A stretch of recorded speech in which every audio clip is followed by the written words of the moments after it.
a este recanto de São Bernardo do Campo, para juntos aprendermos mais um pouquinho. E conforme nós combinamos na semana passada, né, nós vamos ter hoje o senhor Mário, né, que vai falar um pouquinho sobre o panteísmo e as perguntas 14, 15 e 16. Então vamos ver o que ele apronta para nós hoje aqui. Então vamos lá, Mário. É todo seu. Se quiser o microfone, você fala para mim. Você já está conectado na internet? Boa noite, pessoal. Boa noite a todos. Boa noite. Em primeiro lugar, me perdoem que é a minha primeira vez na frente de um púlpito falando da doutrina espírita, que eu adoro, amo, abracei, ainda sou muito despreparado. Então eu vou tentar passar um pouquinho daquilo que eu estudei, atendendo ao gentil convite do nosso Aidar para falar da pergunta 15 e 16. Antes disso, na pergunta 14 do Livro dos Espíritos, começou a se falar do panteísmo. O panteísmo, ele surgiu mais ou menos em meados do século XVII, em razão da Revolução Francesa. Naquela época o povo da França estava muito oprimido com os reis e com o clero. Então era uma doutrina dogmática, impositiva e tal. E aí veio a Revolução Francesa e nasceu muito forte o materialismo. As pessoas começaram a descrer de Deus, porque a igreja impunha tanto sofrimento e tanta perseguição aos cristãos, que surgiu esse movimento materialista dizendo, não, isso não pode ser de Deus. Então os materialistas começaram a surgir muito fortes. A doutrina panteísta veio fazer um meio de campo. Ela não queria dizer que Deus é aquela entidade que nós conhecemos, mas também não queria se defrontar com o clero. Então falou, não, a divindade é a soma das energias e das forças da natureza, tentando agradar um lado e o outro. Mas, quando surgiu no século XIX, em 1850, mais ou menos, começou a surgir a codificação espírita, que o Livro dos Espíritos foi publicado em 1857. Ela começou a quebrar esses dogmas, né? Falar, não, vamos agora colocar a verdade, porque nós tivemos a primeira revelação de Moisés, a lei, a segunda de Jesus, o amor, e a terceira revelação, que é a doutrina espírita, a verdade, para orientar a humanidade no seu caminho. Então, o panteísmo é uma doutrina que diz que o todo absorve as almas que desencarnam. Então assim, a pessoa nasce, cria laços de família com seus pais, depois com seus irmãos, depois se casa, cria laços de família com seus maridos e esposas, com seus filhos. Depois que ela morre, ela é absorvida pelo todo universal. A pessoa perde a identidade. Isso por si só já é meio absurdo, porque, poxa vida, você aprende a amar tanta gente numa passagem aqui, depois chega lá, você deixa de ser nada. É como se você fosse uma gota d'água que caísse no oceano de novo. Você se misturou ali e ninguém sabe quem é quem. E aí, o Aidar já explicou isso na semana passada, e agora vem a pergunta 14, aliás, a pergunta 15.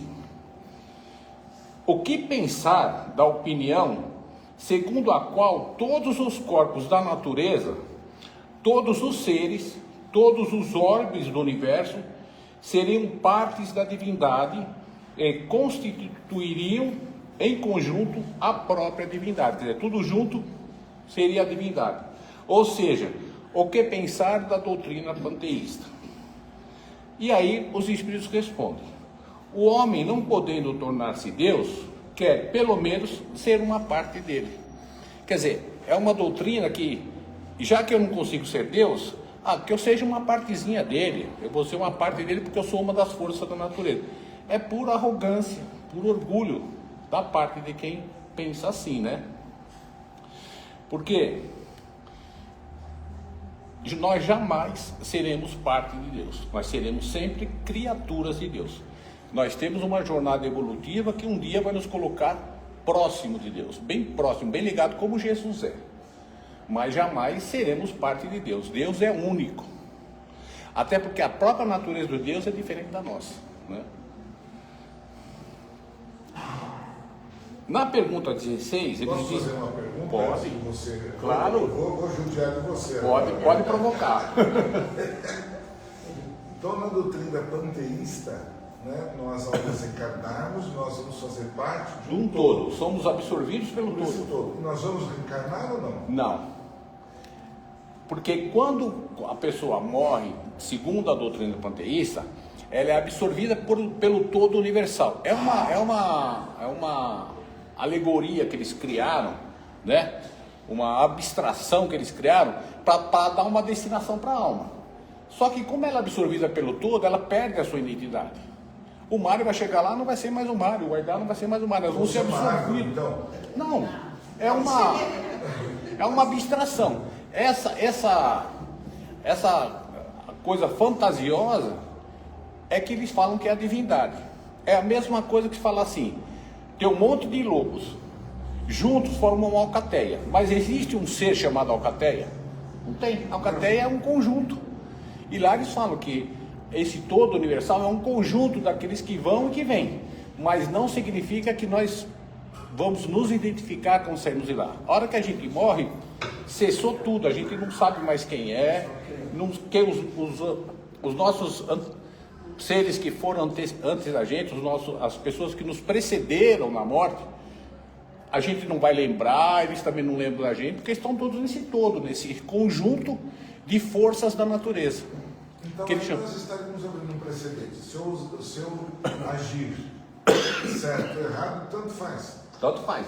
Eu Não. posso fazer o que eu bem entender. Isso. E É isso. Tudo. Exatamente. É isso que eles buscaram com o panteísmo. Tentar conciliar aquela corrente materialista com a religião. Deus não é bem como os padres estão falando, mas existe uma divindade. Então ficamos de bem na igreja e ficamos de bem com os materialistas que estavam revoltados com a igreja, né? Esse todo universal é uma abstração, é uma coisa que não existe, não é palpável, né? Olha o que ele tem aqui, tá vendo? Olha que privilégio, hein? Só, hein? A Norinha tá cuidando. Obrigado, Kelly. Aí, quando a gente fizer a 15, aliás a 16, a gente vai falar do geral e vai ficar mais fácil de entender.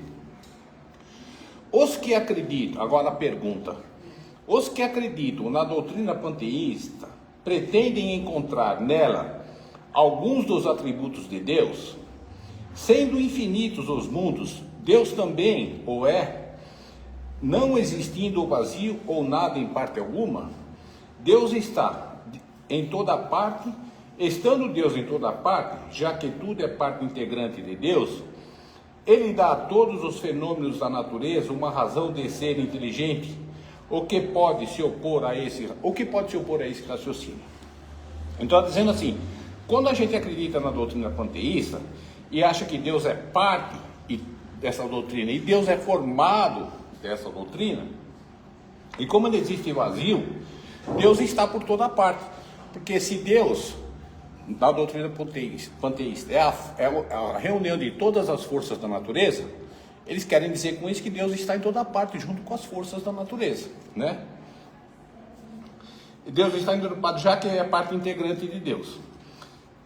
Ele dá a todos os fenômenos da natureza uma razão de ser inteligente, o que pode se opor a esse raciocínio. Quando eles falam que Deus é parte integrante da natureza, então ele está dando inteligência para todas as forças da natureza. Então, por que então se opor a isso, se tem uma certa lógica, né?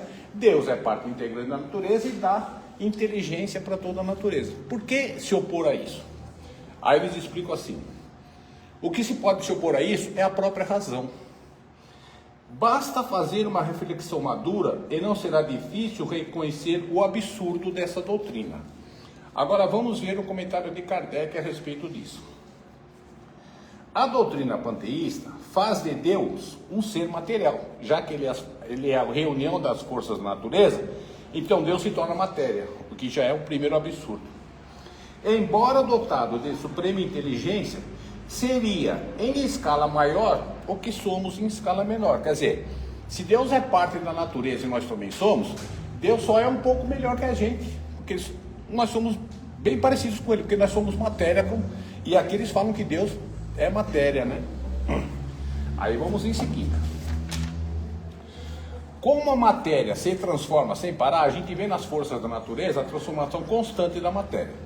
Como a matéria se torna sem parar, se essa doutrina fosse verdadeira, Deus não teria nenhuma estabilidade, quer dizer, ele se transformaria junto com as forças da natureza. Estaria sujeito a todas as mudanças e variações e a todas as necessidades próprias da humanidade.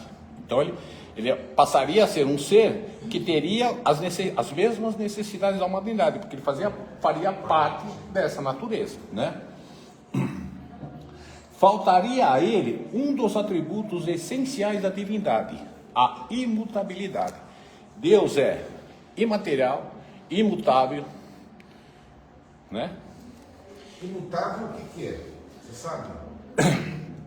A natureza de Deus, ela é exatamente a mesma, que nós não conhecemos e só vamos conhecer quando estivermos na condição de espíritos puros, mas a natureza de Deus é exatamente a mesma desde o início dos tempos até hoje. Não mudou, ela não se modifica. não mudou absolutamente nada. É um ser que é a única. Não existe nada igual a Deus.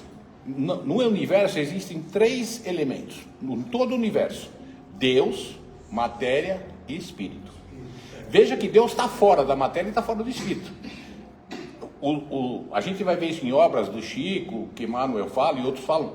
Existem, no André Luiz, um dos livros também fala, 3 elementos da natureza: Deus, matéria e espírito. Deus está fora, tanto da matéria quanto do espírito. Por quê? Porque ele é um ser imaterial, o criador de tudo. Ele não é nem... No espírito, como a gente entende, ele é diferente. Ele é um ser superior. É uma inteligência suprema. Tudo bem, Ana? Me corrige se eu estiver errado. Não, a sua pergunta foi essa. Foi, exato. Tá. Nossa, está perfeito. Então eles seriam sujeitos à imutabilidade. Não podemos juntar as propriedades da matéria com a essência de Deus, sem com isso rebaixá-la em nossa compreensão, né?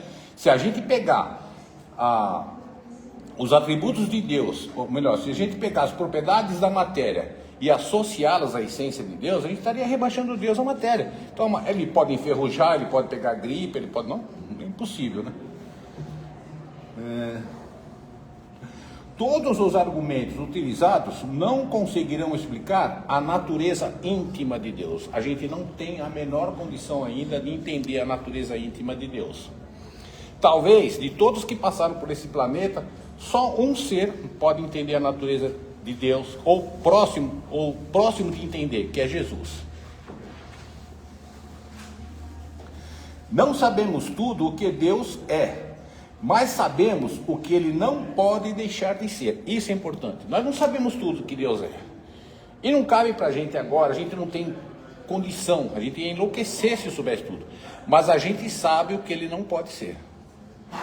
Então nós sabemos que ele é o Criador, que ele é a suprema inteligência, infinito em misericórdia, em sabedoria, em bondade e justiça. Esse é Deus. É isso que nós precisamos abraçar como Deus e seguir. Mais importante do que saber o que é Deus é seguir a nossa evolução para chegarmos num ponto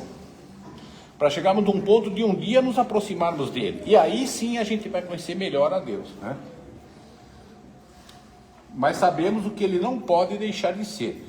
E a doutrina panteísta está em contradição com as propriedades mais essenciais de Deus. Ela confunde o Criador com a criatura, porque se Deus é parte integrante da natureza, então Deus passa a ser uma criatura, né? É uma religião uma religião que tenta conciliar o materialismo com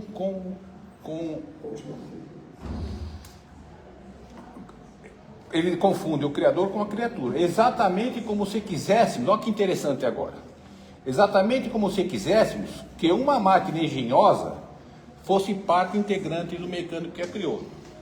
Então o mecânico criou uma máquina, mas o mecânico não é parte integrante daquela máquina. Ele é o criador daquela máquina, né? Mais ainda interessante, ó, a inteligência de Deus se revela em suas obras, assim como a de um pintor de quadros se revela nos seus quadros.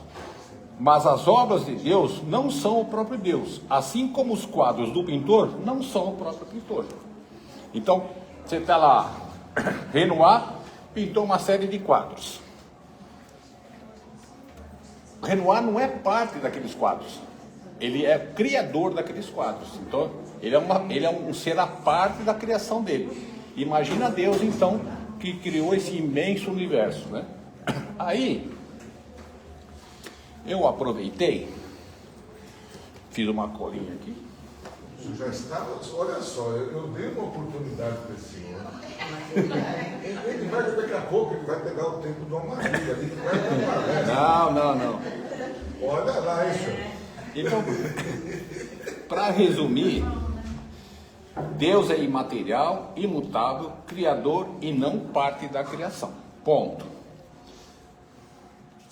Aí os Espíritos nos orientam o seguinte: canalizemos nossos esforços para a nossa melhoria e pela elevação moral, sem nos preocuparmos com termos que ainda não podemos compreender. Se a gente não tem capacidade de compreensão, não temos mesmo, né? Como que a gente vai ficar preocupado com Deus e ao mesmo tempo a gente está patinando na nossa encarnação e não dando um passinho para melhorar, né? Difícil isso aí. No livro Consolador, na questão... Opa, desculpa pessoal, nervosismo. No livro O Consolador, na questão 3, o livro Consolador foi psicografia de Chico Xavier e quem dita é o Espírito Emmanuel. Fala assim, a pergunta: no campo da química, as forças do plano espiritual auxiliam o homem terrestre? Nós estamos falando da química, dos átomos, das moléculas, das partículas atômicas. Então eles perguntam para o Emmanuel: nesse campo da química também os espíritos atuam? E ele diz assim: os prepostos de Jesus espalham-se por todos os setores de trabalho humano, em todos os setores. E, em todos os tempos, cooperaram com o homem no seu esforço de aperfeiçoamento. Se nós estamos falando que na química, na formação de elétrons, de partículas, já tem espíritos que são prepostos de Jesus, que estão fazendo a vontade de Deus, já estão atuando nisso, como que nós podemos pensar que as forças da natureza são uma coisa à parte? Elas agem sozinhas e depois daí formam um criador. Não faz o menor sentido, né?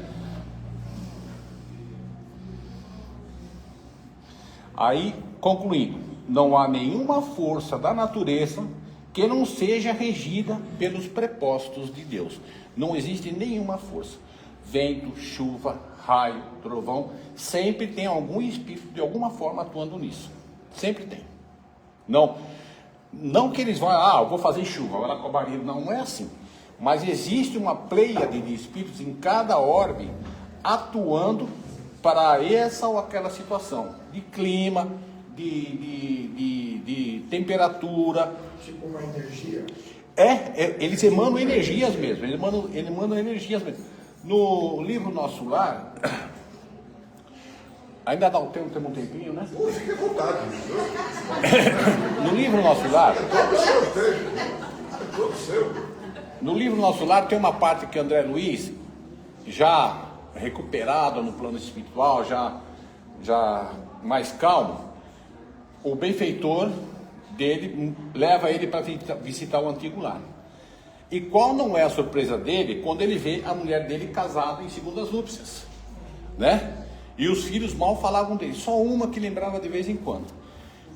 E quando ele vê o segundo marido da esposa lá, ele fica chocado, fala, puxa vida, né? Sabe, como se sentia atraído, né? Mas aí ele já com tudo que ele aprendeu, esqueci o nome do benfeitor do André Luiz nessa fase, depois eu vou lembrar.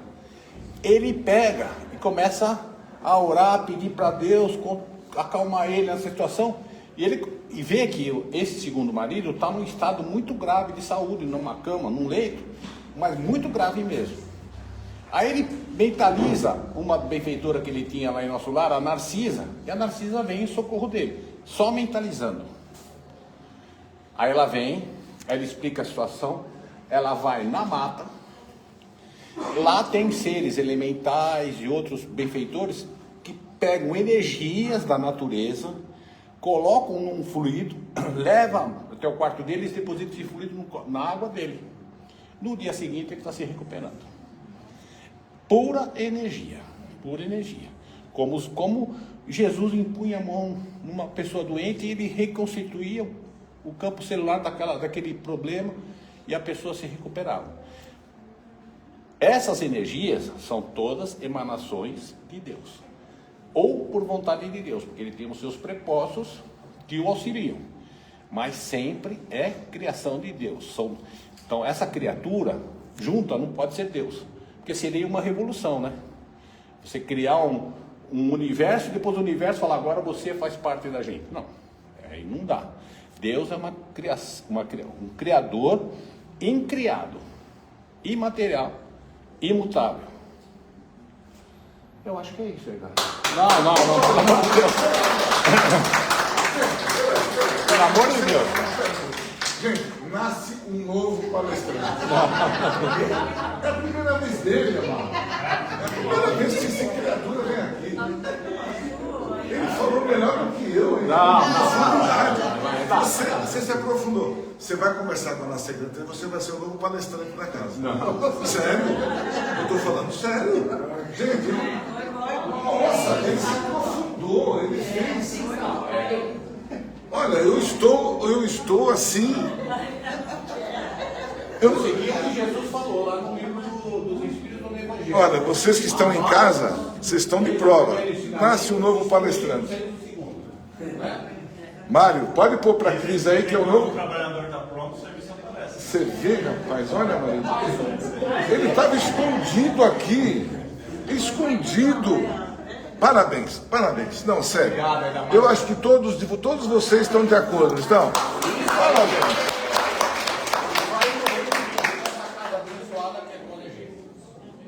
Então, o senhor faz parte, você não vai... Eu sei, eu acompanho.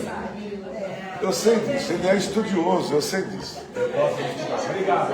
Então, olha, Obrigado, pessoal. ele vai estar fazendo parte do corpo de palestrante do Recomeço, daqui para frente.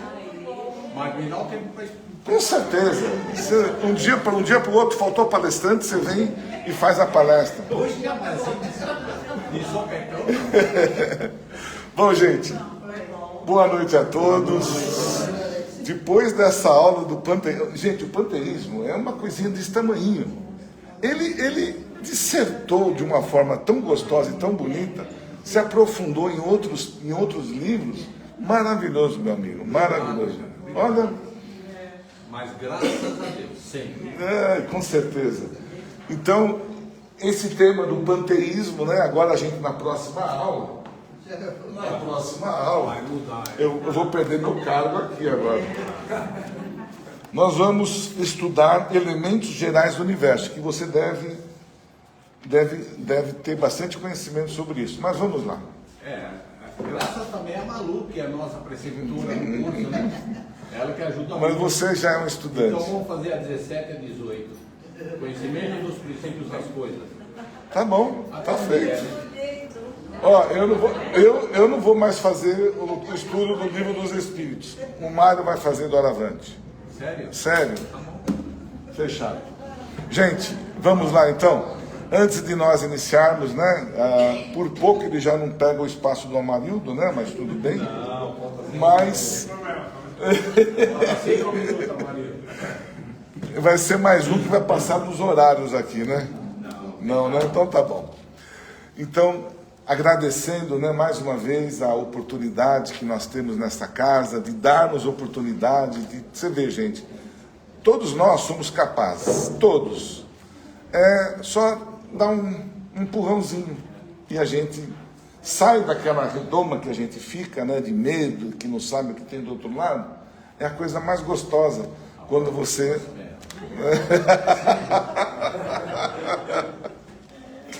Então, antes de nós iniciarmos, eu gostaria apenas de pedir a vocês que desligassem ou colocassem no modo avião os celulares, por gentileza. A gente está recebendo com bastante quantidade os alimentos. Agradecemos imensamente a cada um de vocês, cujos alimentos são doados para 30 famílias, né, que estão aí precisando todos os meses. E felizmente, graças à união de todos, essas criaturas, né, essas famílias, têm todo mês a sua cesta lá de alimentos. Nós temos o bazar ali logo na entrada, que nos serve, que nos ajuda e nos dá também a oportunidade de comprarmos roupas, principalmente, que é o nosso forte, né, de qualidade, né, para que a gente possa complementar aí o nosso guarda-roupa. E, quando puder, esvaziar também e deixa aqui e fazemos aí um rodízio de roupas e de outros. Estão abertas as inscrições para o grupo de estudos, né? Eu estou insistindo porque a gente ainda não formou esse grupo. Temos que ter algumas pessoas a mais. Então são as terças-feiras, das 20 às 22, no horário, a gente faz pela internet, gente, não precisa sair de casa. Então, a gente tem aí a casa dá a oportunidade de nós nos aprofundarmos nos estudos, que é importante. A gente começa a estudar e percebe o quão grande é essa doutrina que cada um de nós, né, se apegou, se apaixonou, se envolveu, né, por muitos anos, que nos dá uma esperança, que nos dá o amanhã, que é importante, né? Tudo aquilo que nós fazemos, que aqui estamos, né, passando, tudo tem um significado e nos dá a garantia, nos dá fortalecimento para encarar uma outra oportunidade. E primeiro nós temos que enfrentar esta, né? Nós não podemos abandonar esta, que está sendo a melhor. Estamos encarnados. Nós temos uma biblioteca e uma livraria ali em cima, muito boa, com vários livros, vários temas. Quem tiver interesse em se aprofundar nos estudos, a gente empresta os livros que estão lá, né? Não tem problema, é uma forma também de estudo. A gente tem um trabalho aqui na casa que a gente pede as doações de lãs. Para quê?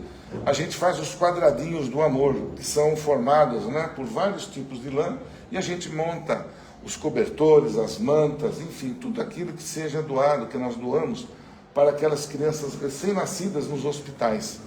Dependendo do hospital, né, não tem aí, a gente tem alguns hospitais de periferia que a gente vai lá e faz essas doações. Gente, vocês não têm ideia a reação de uma mãe quando ela não tem nada, ela entra lá com a mão na frente e outra atrás. Não, ela entra com uma barrigão, né?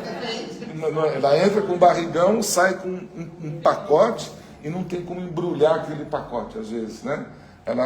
Às vezes os médicos, os enfermeiros são quem doam isso para ela não sair aí sem nenhum tipo de agasalho. Então a gente tem feito esse trabalho e tem conseguido bastante, assim, né? A gente tem atendido bastante crianças, né? Bebezinhos. As aulas de yoga estão aí meio que também atrapalhadas, né? Tem muita gente. E toda vez que a gente inicia ou termina, ou inicia qualquer das nossas reuniões, nós sempre vamos falar do Evangelho no lar.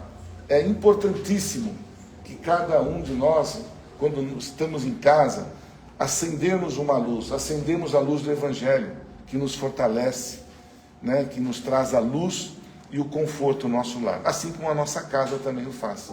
A gente não chega aqui, né, às vezes está meio, né, carregado, com problema, com isso, com aquilo, a gente sai um pouquinho mais leve daqui.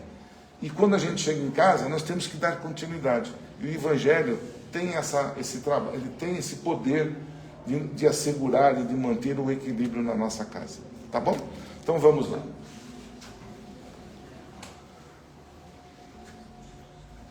Fechando os nossos olhos, relaxando bem o nosso corpo físico.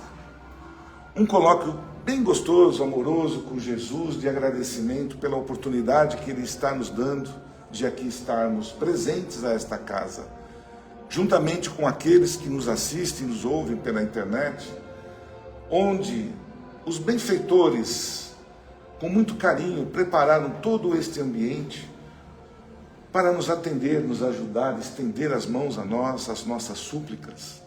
E nesse instante, em pensamento, nós colocamos nas mãos desses benfeitores as nossas súplicas, pedidos de um bom emprego, de saúde, de fortalecimento, de paz no lar, enfim, aquilo que realmente seja importante para cada um de nós.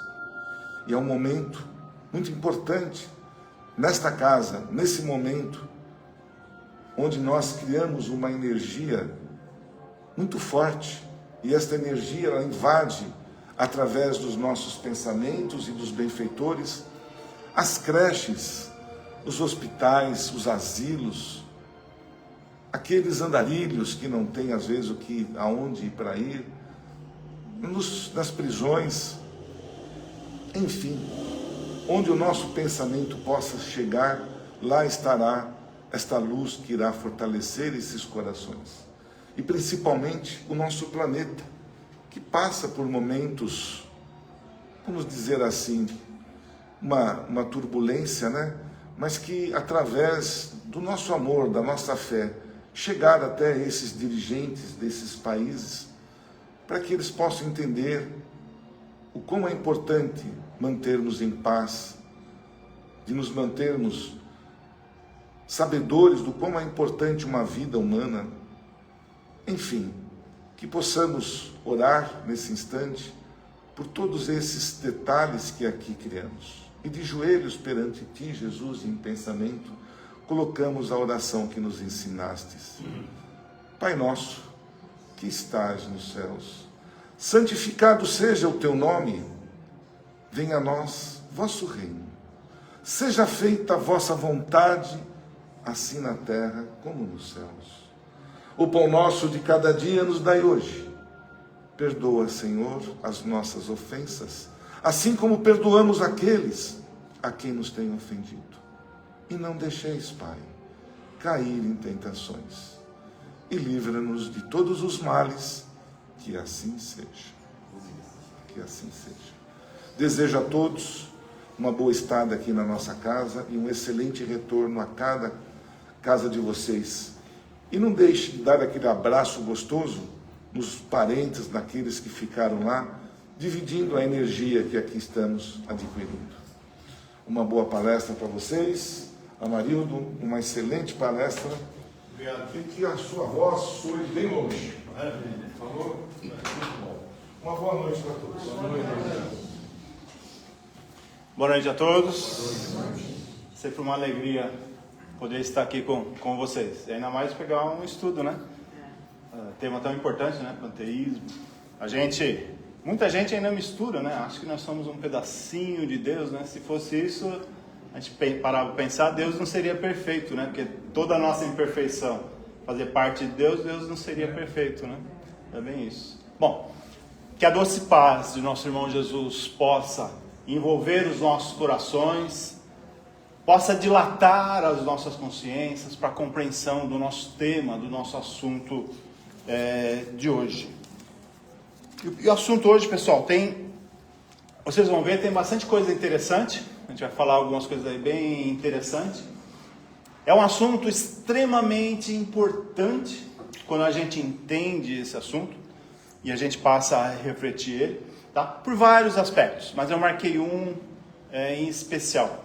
Que quando a gente compreende esse tema, ele abre as portas do céu para a gente.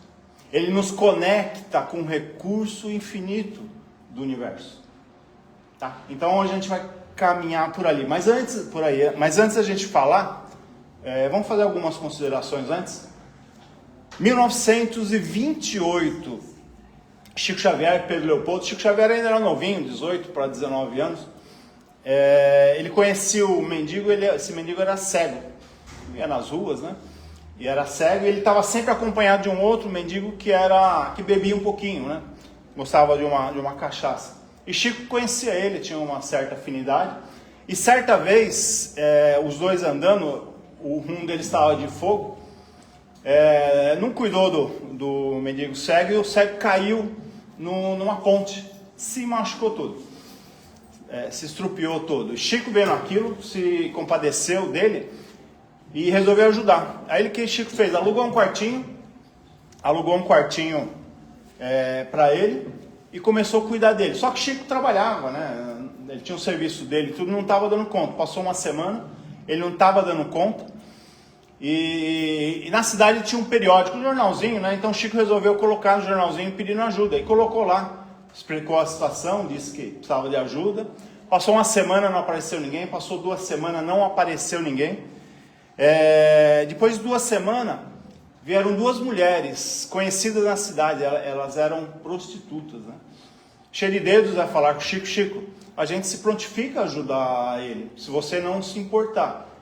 E Chico, naquele jeitinho, falou: Jesus agradece a ajuda de vocês, vai ser muito boa a ajuda de vocês. E eles começaram, Chico e as 2 mulheres começaram a ajudar o cego. E o que eles faziam? Chico saía de manhã para trabalhar, as mulheres chegavam. Quando ele chegava do trabalho, ele se juntava com as 2 mulheres e o cego, os 4, eles faziam ali orações, preces muito profundas. E depois as mulheres iam trabalhar e foi assim. Passou um mês, o cego já estava bom, já tinha condições, e foi o último encontro deles. Então eles se juntaram e numa prece, uma oração muito profunda, sentida, eles ali estavam despedindo. E as mulheres chegaram para Chico e falaram: Chico, a gente não imaginava o poder da oração, da prece, de estar aqui com vocês. Nós resolvemos, nós vamos mudar de vida. Nós vamos mudar para Belo Horizonte, vamos sair dessa vida e vamos seguir um outro caminho, tá? Depois conta a história dela, as 2 foram, uma abriu um salão de beleza, a outra virou enfermeira.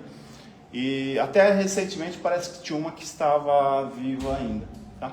Mas por que eu estou contando essa história para vocês? Para a gente entender a força, o poder da prece, o poder da oração, tá? Então é nesse sentido que eu falei que a gente se compreender, se a gente souber fazer, a gente consegue abrir as portas do céu para nós, tá? Então, nesse sentido, a importância da prece na nossa vida, tá? E esse é o tema de hoje, a importância da prece, a eficácia da prece, tá? Eu marquei aqui 4 pontos para a gente estar falando, para a gente estar desdobrando o assunto. Primeiro, a condição da prece. Segundo, a eficácia da prece, que é a base do nosso tema de hoje. Terceiro, nós vamos falar a visão espírita da prece. Tá? O que é a prece na visão espírita? Como se opera a prece? É Deus que nos atende? Como que funciona isso? O que os espíritos nos falam sobre isso? Tá? E 4º ponto, dando tempo lá no finalzinho, a gente vai falar um pouquinho da oração que Jesus nos ensinou. Foi recitada agora há pouco, que é a oração do Pai Nosso. Tá? Mas eu vou trazer para vocês ela na forma primitiva, tirada direto lá do hebraico, depois do latim. E é um pouquinho diferente do que a gente faz hoje. Tá? Então eu vou trazer para a gente ajudar no nosso entendimento do tema de hoje. Bom, condições e eficácia da prece. Condições da prece. Jesus ele deixou claro para a gente a condição das preces. Tá? A gente tem lá em Mateus 6, Jesus diz o seguinte: quando fores orares, não faça como hipócritas na sinagoga, que oram em pé ou nas esquinas das ruas, para que todos os vejam. Quando fores orar, se tranca no silêncio do vosso quarto e ora em segredo ao Pai, porque o Pai sabe das suas necessidades e lhe dará o que você precisa. Jesus aqui ele estabelece para a gente as condições da prece. Primeiro ponto para a gente ressaltar é justamente a gente não precisa estar em evidência para orar. Quando ele diz estar de pé, se mostrando na sinagoga, na igreja, na casa do Espírito, não importa. Não precisa nada disso. Quando ele fala, se tranca no silêncio do teu quarto, o que ele está falando para a gente? Ele está falando o seguinte: se fecha aí no teu coração, é seu, no seu íntimo você ora. Então, nesse sentido, que é se trancar no nosso quarto. Pessoal, as preces, elas não precisam ser palavras bonitas, não precisam ser palavras longas, preces longas. Isso não importa. Não é isso que é agradável ao Pai. É o que vem, o que sai do nosso coração que é agradável ao Pai. Nem que se for 3, 4 palavrinhas: Pai, abençoa o meu dia, abençoa a minha esposa. Tá? Essa é uma prece vinda do coração. É isso que é agradável aos olhos de Deus, que faz sentido. É essa a nossa busca. Tá? É a nossa intenção, né? A nossa pureza, a nossa sinceridade na hora da prece que conta. A gente tem costume de orar, fazer a prece, a gente chama de rezar, porque a gente repete, a gente faz todo dia a mesma coisa, né? É normal, natural no nosso momento, né? Mas naquele momento íntimo mesmo, é o que vai a nossa sinceridade, a nossa intenção. É conversar com Deus, não fazer um negócio recitado, nada disso, né? Então isso é importante. E um outro ponto que ele fala de forma clara, ele diz o seguinte: o Pai sabe das suas necessidades. Ele vai te dar exatamente o que você precisa. Aqui a gente vai falar um pouquinho mais para frente, mas é a vontade do Pai, não a nossa vontade. Tá? Então a gente vai ter a oportunidade de falar sobre isso. Mateus 11, Jesus diz o seguinte: quando fores orar, se tende alguma coisa contra alguém, perdoa-lhe, para que o Pai vos perdoe os vossos pecados. Percebe aqui? Existe uma contrapartida. Eu preciso perdoar antes para que eu possa ser perdoado. Essa é uma condição da prece. A gente quer tudo para nós, mas a gente não quer fazer nada, né? Então Jesus está nos cobrando justamente isso nessa passagem. E Jesus diz também o seguinte, Mateus 5, ele diz o seguinte: quando fores colocar a vossa oferenda sobre o altar e lembrar que tem alguma diferença com algum irmão, coloque a tua oferenda no altar antes e vai primeiro se reconciliar com o teu irmão. Depois volte e coloque a oferenda no altar. Pessoal, Jesus também está sendo claro aqui para a gente, com relação ao que a gente precisa fazer. A gente, entre aspas, pode até considerar a oferenda a nossa prece. Eu preciso primeiro doar de mim.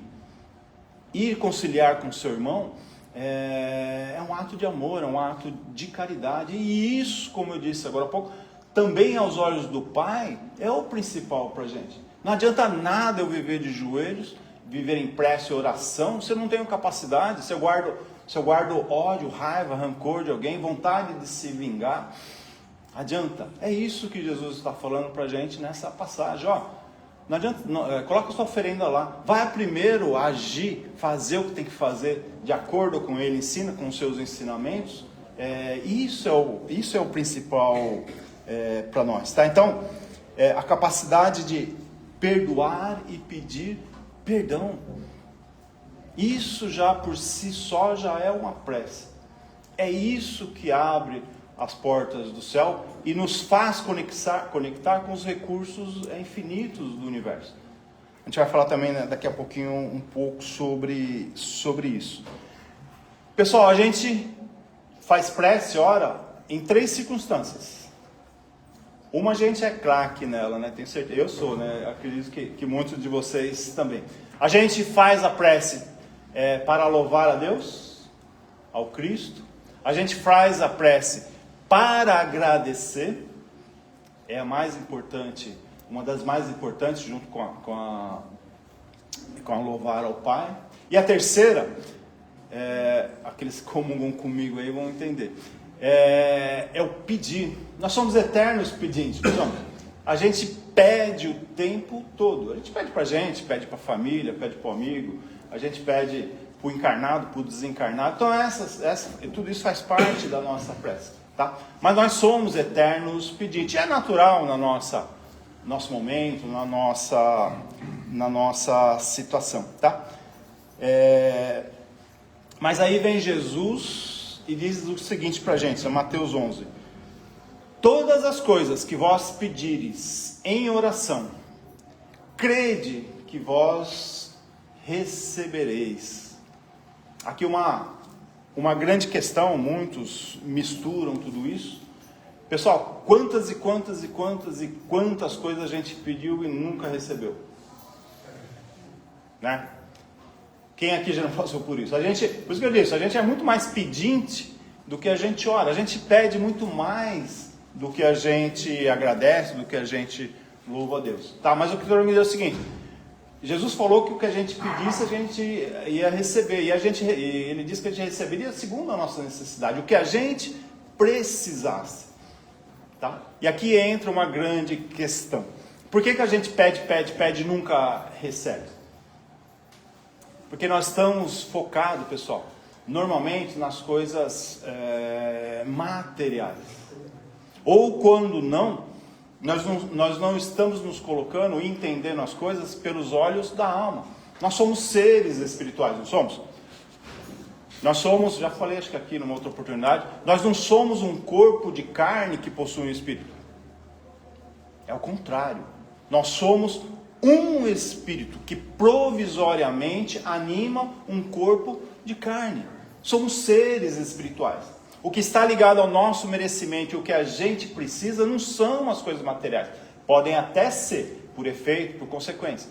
Mas o que nós precisamos são as coisas relacionadas ao ser espiritual, são os bens espirituais. São as conquistas dos bens espirituais que nós precisamos. Todo o apoio para que a gente consiga vencer as nossas provas, as nossas expiações. Tá? Então, nesse sentido que a gente acaba não compreendendo alguns pontos. Os Espíritos dizem o seguinte para a gente: seria ilógico concluir que tudo aquilo que pedimos pela prece nos seria dado. Não basta nós pedirmos. E é injusto a gente acusar a providência divina por não receber. Também é uma falha nossa, né? Quem de nós já não, entre aspas, né, já não se estressou com o pai porque a gente precisa tanto, pede e não acontece.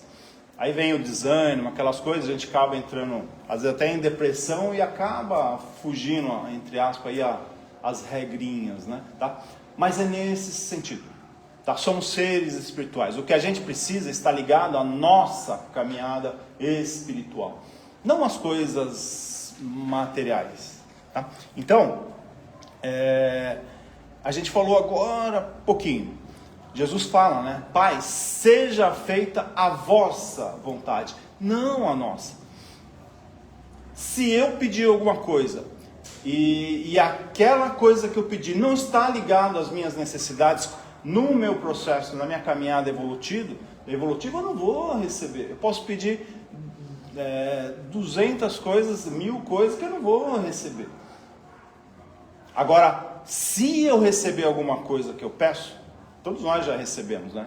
Sempre teve alguma coisa ou outra que aconteceu, mas se a gente recebe, aquilo tem um propósito também. Se nós recebemos, é porque aquilo vai ajudar a gente na nossa caminhada. Quem ganha, quem pede para ganhar na loteria, ganha na loteria, primeira coisa é ficar feliz da vida, né? Normal, natural. Agora, pode ter a plena certeza que junto com aquele prêmio vem uma responsabilidade enorme como ser espiritual, porque ali com certeza tem um aprendizado, tem alguma coisa que aquela pessoa precisa fazer, tá? Então é nesse sentido que ele fala, nós vamos receber aquilo que a gente precisa, tá?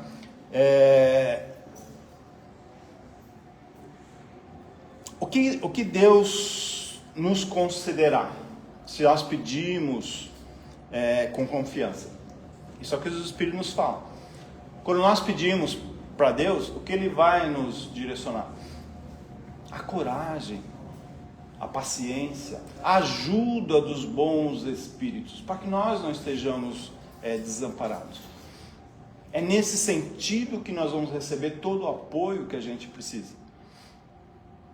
Tá? Nós vamos receber nada que sai fora do que a gente precisa como ser espiritual. Tá? Então, o que os Espíritos afirmam é bem nesse sentido. Ajuda-te e o céu te ajudará. Deus nos assiste, Deus assiste, né, aqueles que ajudam a si mesmo. Que a gente que tem iniciativa, que corre atrás, que está preocupado, que está se mexendo. Como eles dizem lá para a gente,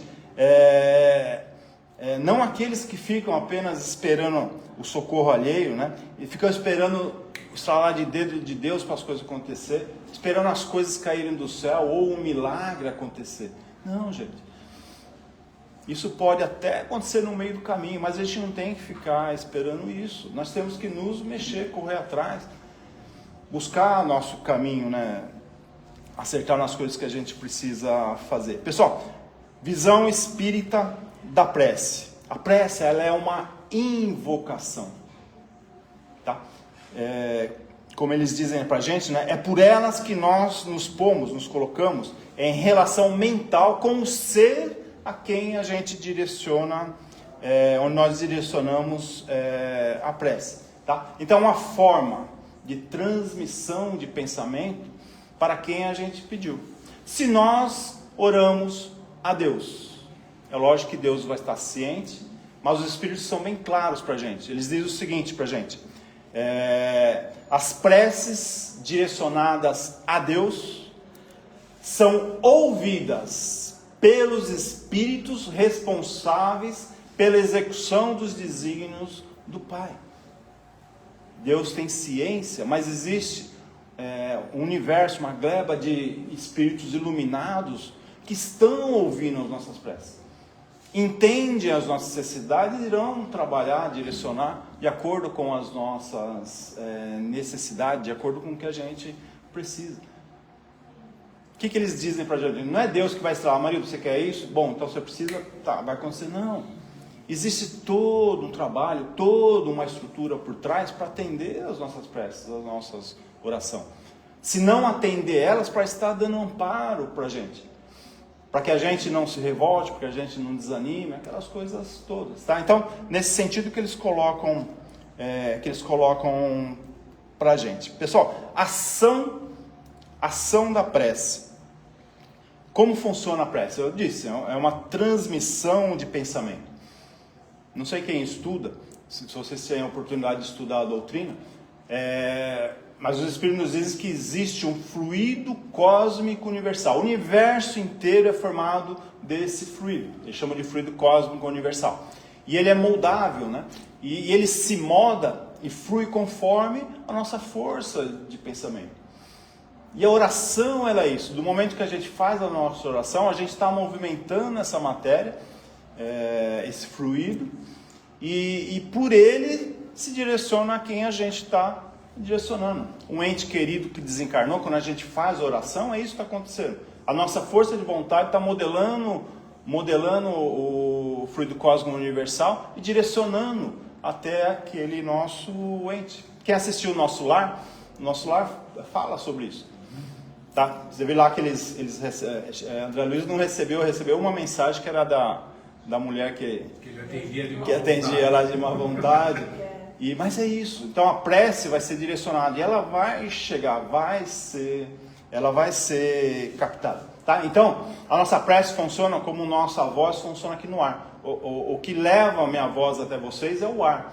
A vibração do meu movimento aqui chega até vocês em forma de som. É a mesma coisa em relação à prece, tá? Os Espíritos dizem o seguinte: é assim que a prece é ouvida pelos Espíritos onde quer que eles estejam. Não importa se aqui na dimensão do nosso orbe ou se algum outro orbe distante, não importa.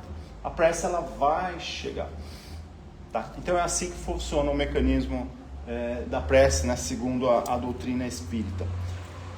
Pessoal, prece atendida. A gente já falou alguma coisinha, né? Só para a gente reforçar, por que Deus atende as nossas preces, tá? A gente falou de acordo com as nossas necessidades. Se a gente estiver pedindo alguma coisa alinhada à nossa necessidade, a gente vai estar recebendo, tá? Mas normalmente por recompensa também, por mérito nosso, alguma coisa que fez, em relação ao quê? Ao nosso trabalho no bem, na nossa intenção direta e sincera de nos reformarmos, de mudarmos os nossos sentimentos inferiores. A gente tem muita coisa inferior dentro da gente ainda, egoísmo, vaidade, orgulho. A gente pode falar uma lista grande aqui. Eu não sou não. Na hora de uma situação vai aparecer. E é isso que a gente tem gradativamente de eliminar. Quando a gente se esforça para mudar isso, para nos transformarmos, mudarmos para seres melhor, nós estamos criando gradativamente méritos para sermos amparados pelos nossos amigos espirituais. As pessoas mais entre aspas, brutas, criminosas, elas também têm um apoio, mas não na forma daqueles que têm o coração sincero, a intenção sincera em transformar, em ajudar, em fazer a caridade. Então eles colocam lá, por mérito, por boa intenção, devotamento, pela nossa fé, pela nossa busca em todos os sentidos. E eles dizem lá o seguinte: o vicioso, o mal, não pode orar com fervor, com confiança e sentimento verdadeiro. Um copo de água, ele nunca vai ser cristalino se tiver uma gotinha de lama lá dentro. Vai estar contaminado. E assim somos nós. Então, o nosso trabalho, quando a gente fala reforma íntima, transformação interior, reeducação da alma, é essa busca. Tirar o que a gente tem de dentro de nós de ruim e colocar coisa boa, nos transformarmos, né, tá? E ele diz o seguinte: o coração do egoísta não tem impulsos de abnegação e caridade, que dão força à prece. Olha aqui, quanta sabedoria, né, a gente encontra nas palavras dos Espíritos. E é bem isso. A gente reclama tudo, mas a gente está com sentimento às vezes de ódio, raiva, está com raiva de alguém, aquelas coisas que acontecem ainda com a gente, né? Então a gente tem que tomar cuidado com isso. A gente mesmo pode estar se boicotando, tá? Então é por isso que os Espíritos dizem que a prece é mais eficaz aos homens de bem por seus méritos. Pessoal, a gente está indo no fim, eu falo bem mais que a boca aqui, tinha um montão de coisinha aqui, mas, pessoal, oração do Pai Nosso. Quem gosta de leitura, quem gosta de estudo, tem um livro chamado Analisando as Traduções Bíblicas, de Severino Celestino. Severino Celestino, ele é um espírito, ele é um doutor em ciências da religião, ele é um especialista e tradutor da linguagem hebraica. Ele tem vários trabalhos que ele vai lá na fonte, não tira da Bíblia ocidental, da Bíblia traduzida, ele vai lá na fonte. Vocês sabem que a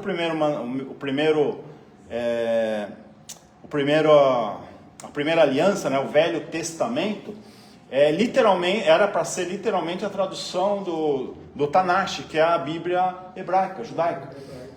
E então, o Velho Mandamento, a tradução da Bíblia hebraica. O Novo Mandamento são os ensinamentos de Jesus. Tá? Então, o Severino Celestino, ele estuda, ele vai lá, pega lá das escrituras judaicas e traduz. A gente vê uma quantidade de coisa que foi traduzida, ou mal traduzida, ou distorcida, às vezes até por interesses da época, tudo, né? Que a gente às vezes se assusta, tá? Mas ele faz esse estudo, quem gosta de leitura, né? E ele faz justamente a tradução do Pai Nosso, tirado lá da língua primitiva, tá? Como que é a oração? A oração é assim: Pai Nosso dos céus, santo é o seu nome, venha o teu reino, tua vontade se faz na terra como também nos céus. Dai-nos hoje, Pai, a nossa parte do pão. Essa parte é interessante porque ele está falando hoje. Perdoe as nossas culpas quando eu tiver perdoado a culpa dos meus devedores. Não nos deixe entregue às provações, pois assim nos resgata do mal. Que seja desta forma. Essa expressão, a gente escuta nas preces, escuta amém, né? Amém, alguns dizem que amém é amém, né? Mas não, tirado lá do hebreu, quando tem a palavra amém, não lembro o nome da palavra, mas está querendo dizer o seguinte: seja desta forma, tá? Pessoal, eu chamo a atenção para os 2 pontos. O último, ele fala, a gente fala para livrar das tentações. As tentações fazem parte da nossa caminhada, elas estão aí porque a gente precisa, expiação, prova. Ele fala provações. Aprovações não, nós estamos num processo de reparação, ou num processo de aprendizado, ou mostrar que a gente realmente evoluiu. E o segundo é aquele que a gente falou, que está ligado com a gente, tá? Perdoar. Pai, perdoa as nossas culpas quando nós perdoarmos aqueles que nos têm ofendido. Percebam que aqui existe entre aspas, uma contrapartida. E é isso que o Pai espera de nós. Não adianta a gente se entregar, ficar de joelho o tempo todo em oração e em prece, se eu não sou capaz de perdoar o erro de uma outra pessoa. Se eu não sou capaz de ser benevolente, indulgente, se eu não sou capaz de perdoar. Tá bom? Então fica aí a sugestão, quem gosta de estudo, quem tem as curiosidades. Lá tem muita coisa interessante sobre as traduções bíblicas. Tem muita coisa invertida, né? Último exemplo aqui pra gente, ele fala, quando Jesus fala, eu não vim mudar a lei, eu vim cumpri-las, né? Não tem essa passagem? O pessoal antigo traduziu Torá, que Jesus diz o seguinte: eu não vim mudar a Torá, eu vim cumprir a Torá. E traduzir Torá como lei. Só que Torá no hebraico não é lei. Torá em hebraico significa revelações. Jesus disse: eu não vim mudar as revelações. Lei é uma coisa que cobra, que força, que tem os limites, né? Jesus não disse isso pra gente, tá? Então é errinho bobo, mas quando a gente não entende, a gente pode estar seguindo, adotando e indo para um caminho distorcido. Tá bom? Pessoal, basicamente era isso aí. O tempo correu e de coração espero ter contribuído com vocês nesse assunto, tá bom? Fiquem com Deus, que Deus abençoe a cada um de vocês e que possamos voltar aos nossos lares protegidos e amparados. Fiquem com Deus. Encerra. Então vamos encerrar, fazer a nossa prece de encerramento. Convido a todos a fecharmos os nossos olhos e vamos todos nos abraçar espiritualmente. Vamos nos sentir ser abraçados pelos nossos amigos espirituais e assim, todos juntos, formamos um elo de luz enorme, nos trazendo paz, tranquilidade, harmonia. E envoltos nessa paz, nessa harmonia, elevamos o pensamento ao Pai, todos juntos. Pai de amor, de bondade, de misericórdia infinita.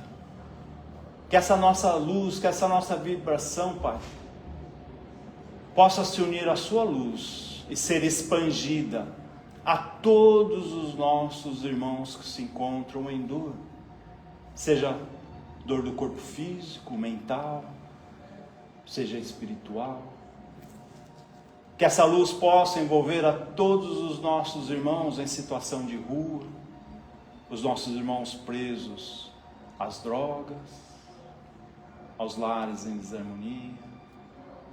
Pai, que essa luz possa envolver os nossos amigos, parentes, que essa luz possa envolver a cada cantinho dos nossos lares, nossos familiares. Que essa luz, Pai, possa envolver a esta casa abençoada, a todos os tarefeiros, trabalhadores dos dois planos. Por fim, Pai, rogamos que nós também possamos nos manter envolto a essa luz, pois ainda somos necessitados. Abençoe, Pai, o nosso propósito, gratidão pelo aprendizado, e nos despeça em paz aos nossos lares. Que assim seja, graças a Deus.